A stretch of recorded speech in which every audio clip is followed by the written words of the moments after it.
Hello and welcome. You're going to watch Once a Play a little bit of Empire Total War, one of my personal favourites. We're going to play Darth mod, as again I've played it quite a lot, and the content in this and the actual gameplay generally is very well done. I would definitely recommend this mod. I do love Empire. I know they've brought out recently Rome 2, Attila, and Britannia, but honestly I think they're all a bit of a flop, and the gameplay wasn't even that much different. So, you know, although the content was there, but the gameplay was no different. I think if they were ever to bring out Medieval 3, which they're probably unlikely to, but really, Empire Total War 2, I think would be a great addition. So we're going to play as the Ottomans. I guess a little bit about my sort of gameplay. I try and not fight battles personally. I've seen plenty of campaigns of people where they play as the Ottomans. I guess we're sticking on the Ottomans specifically. They play as the Ottomans and they'll get to 1715, and that's after hours and hours of play. And by then, they're making excuses as to why they're stopping their play and content, which is pretty pathetic, to be honest, considering the idea of this is to go to 1799, and they're stopping 85 years before finish. So really they're getting nowhere. But the thing is that they're just getting bogged down with actually fighting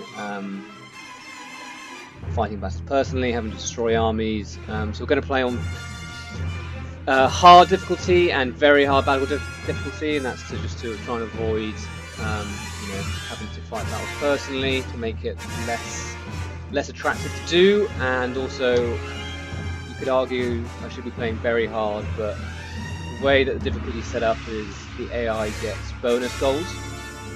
When you're playing on very hard, it just becomes a little bit out of control. So I think hard is a good level where it's difficult, it's challenging, but at the same time it's manageable and doable at the same time. So let's get to it. Let's get involved.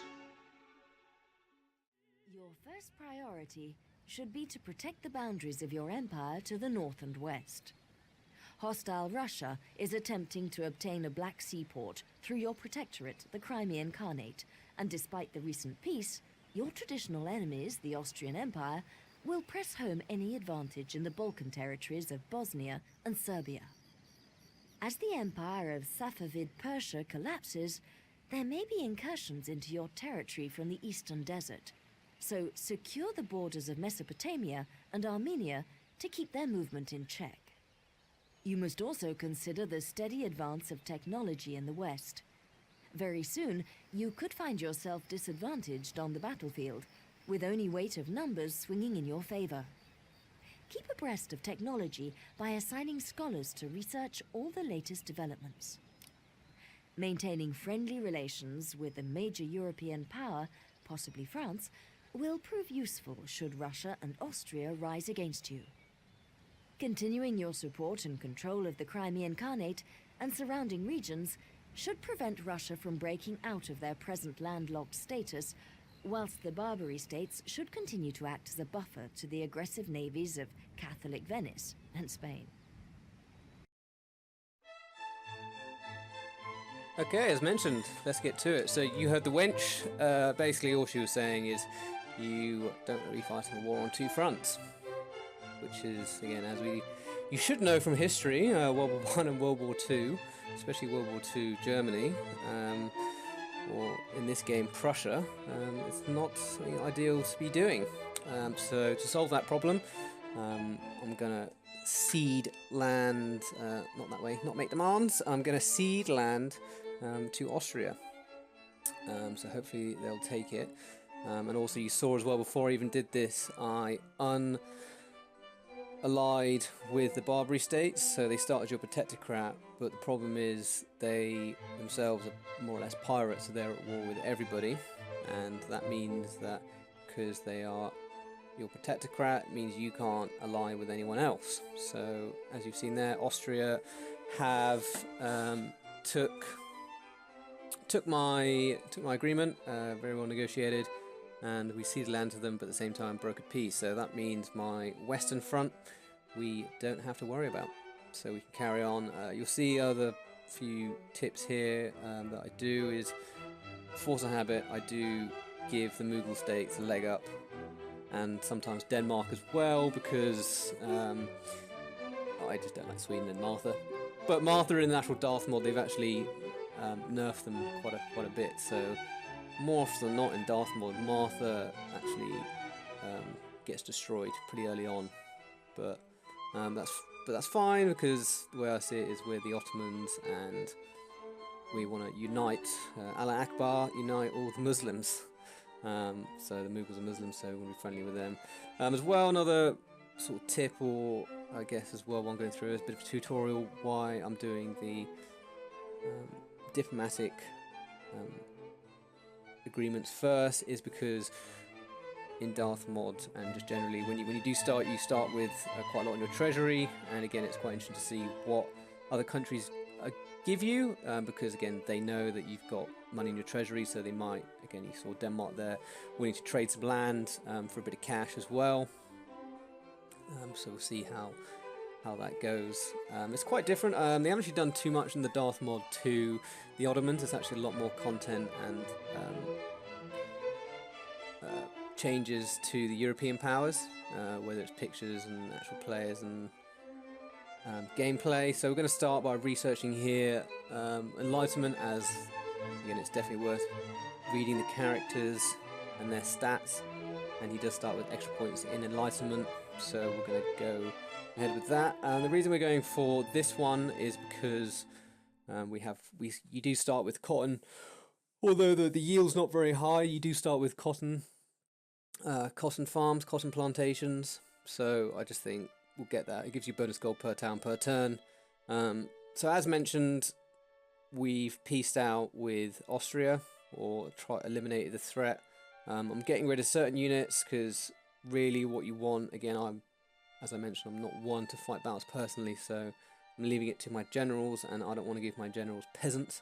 I want to give them as professional as an army as I can, even although it's at this very early stage. So you'll see here what I'm doing is sending units up to my border with Crimea. I want to look after Crimea. I really do not want Russia to gain a port in the Mediterranean. That would be not very good for me. And again, since I have Bulgaria, I'm keeping that because I'm going to want to use that later. And as well, it's useful to know, as I've played it before, there are certain units you can get in certain regions. So it's worthwhile. In Bulgaria, you can get some really good cavalry there once you upgrade it to a military barracks. So I want to use that and be able to get those units later on, especially when you're running through Russia. You want horsemen. You need to think of the terrain you're actually using. I like how in this game it does think of the terrain. So if you do fight battles, auto-resolve battles, it does help if your army is on a hill, starting on a hill. Defending is a big plus. Again, this era, generally fighting, if you're defending, you have a huge advantage. So Navy as well, huge part of the game. I think it's solely underrated. I know when I first started playing it, I was like, oh, I really didn't want to deal with having to manage a Navy and all the sort of management around it. Again, the actual battles, fighting naval battles, I never do them. So if that's what you want to see, it's not going to happen here. So first of all, what I'm going to do is send them out. Again, I like the Darth mod where the distance they can travel, ships can travel, is massive, which makes it far more realistic as to what it would have been back then. So what I'm going to do is send that fleet, all my ships, off to probably get some ivory and get some trade. Again, if you control the sea, as Britain did back in the day, you control the world. So I'm just going to try and get my piece of the pie before we get there. And at the same time, I know you're going to need a big navy in the Mediterranean, so I'm going to start building that up. So again, I'm going to try and deal with my western flank, as she said at the start. Persia is in a bit of disarray, and basically they're going to be quite aggressive towards you. So I don't care about Armenia, it doesn't earn very much money, so I'm going to get all my units back from there, delete them again. I'm deleting units I don't need. I want a professional army if I do, so that's what we're going to do. Another tip and pet hate, which I see a lot all the time, is I always leave one unit in every port, more or less. So I usually just get a rabble or probably the cheapest unit as such. So you see how I'm building just a couple of cheap units, and all I'm going to do is stick them in the ports. They cost nothing, it still goes towards your prestige, and it's worthwhile. What it would mean is, I mean, I've seen it tons of times where people play and then suddenly they get navy ships come into their port and they basically wait for them to leave, and that just hinders all your trade. There's no point, and also gives you an extra turn to have to repair them. So if you leave a troop in there, it means they can't A, land troops, and B, all they can do is blockade it. So if the worst comes to worst, you can sort your navy out, go and take them out, and or at least when they actually go, you don't have to repair anything. It's a turn not wasted. So you want to be as efficient as possible here. So again, just a few more upgrades. You do start with a lot of money, so a lot of it is just upgrading, just tailoring certain provinces and cities to what my needs are going to be. So that's upgrading roads, getting rid of a few different places.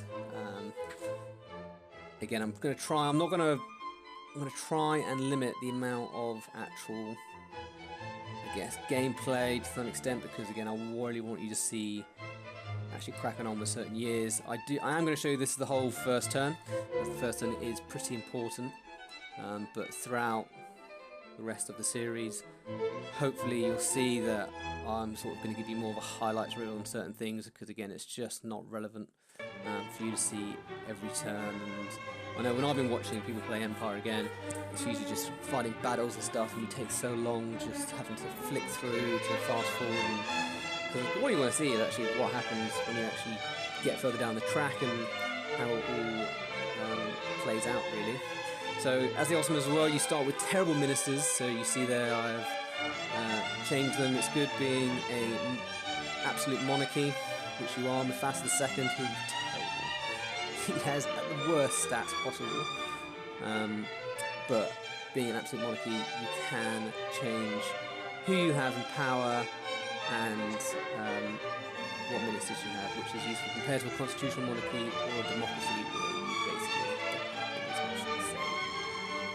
Who goes where. So you can see I'm just tinkering to see if I can get any more trade deals.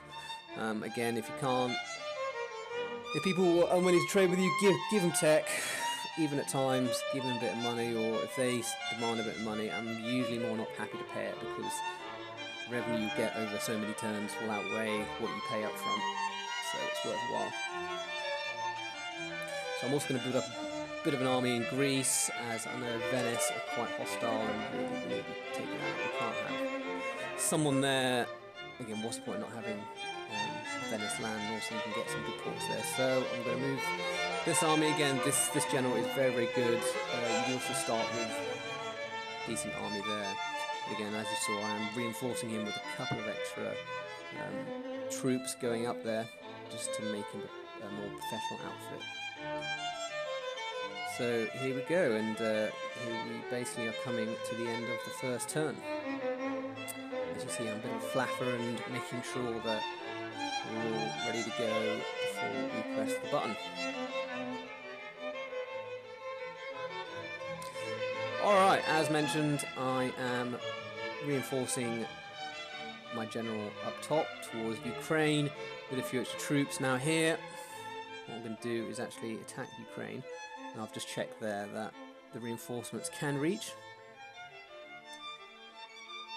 as you can see there. But what I'm going to do is it's going to be, if I ought to resolve that, probably would be a loss, and that's because he's basically trying to attack with those troops, and again, it'll probably be a long time before the reinforcements actually come in. So all I'm going to do is bank on him coming at me. So we'll see if they come out the city to attack me, which they do. So this is during the end turn, they do attack me, and look at that, smashed.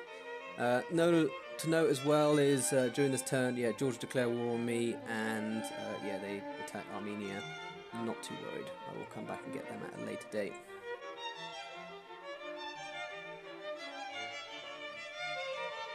That's the Barbary states doing their thing.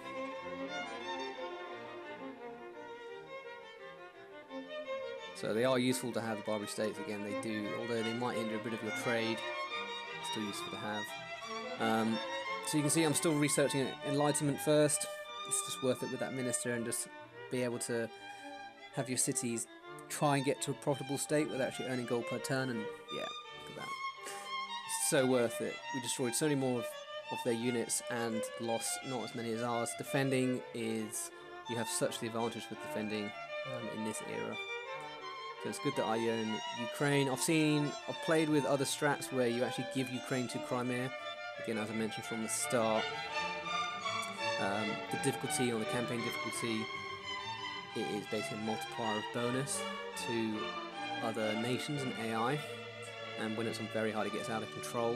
So if you're playing on very hard, it probably would be worthwhile to give the Crimea, because the bonuses they get, and at the same time, I think you can start giving them tech and a lot more things, and they should be able to start building different units. So actually get more of a professional outfit to help you against Russia. Again, I'm not going to be able to march on Moscow anytime soon. They're too big, it's too hard to take. Then generally just the population is too high. All I want to do is just prolong them as much as possible while I'm dealing with the rest of my, I guess, Venice and Persia.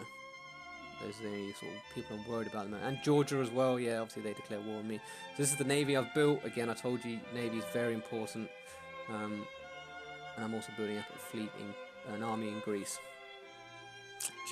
Just to make sure that if and when Venice attack me, I'm ready for it.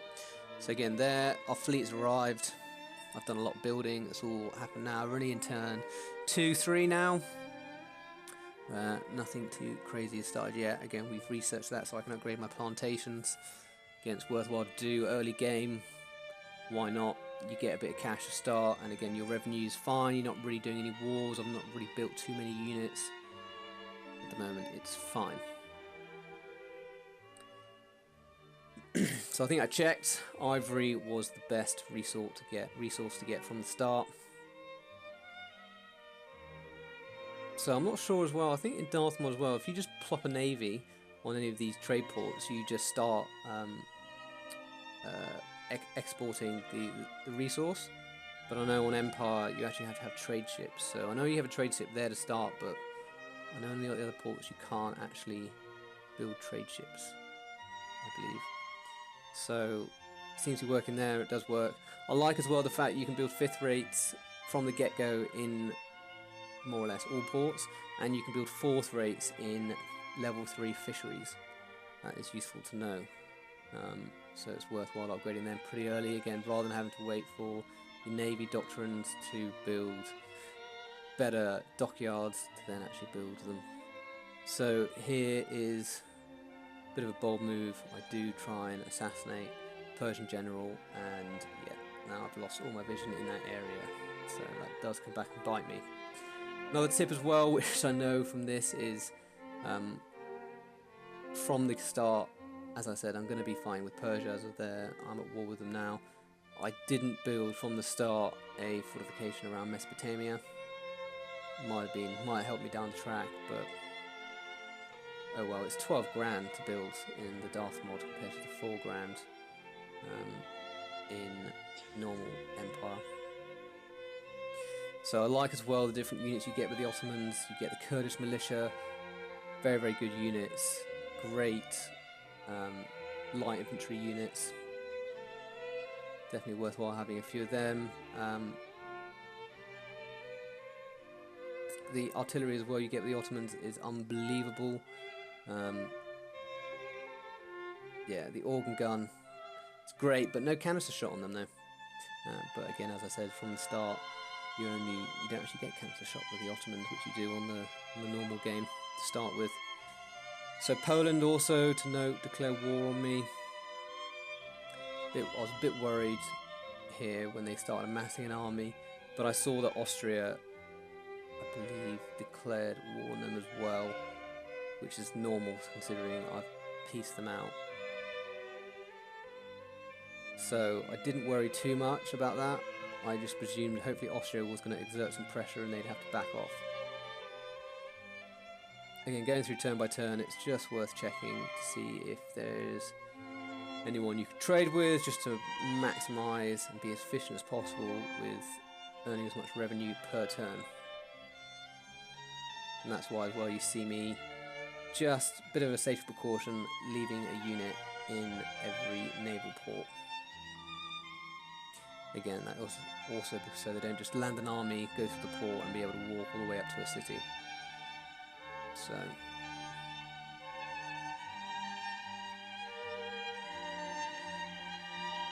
yeah, just checking how good the Kurdish militia is.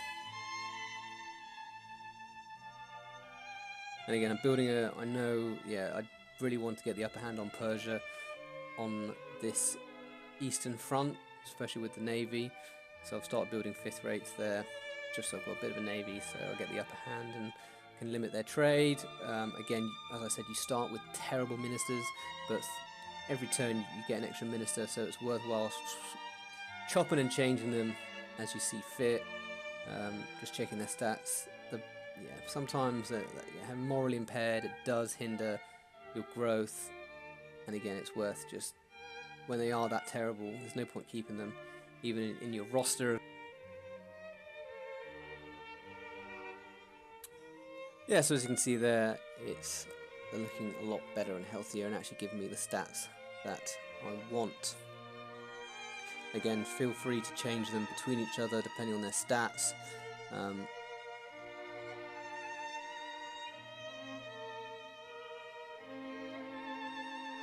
As per there, again, more enlightenment.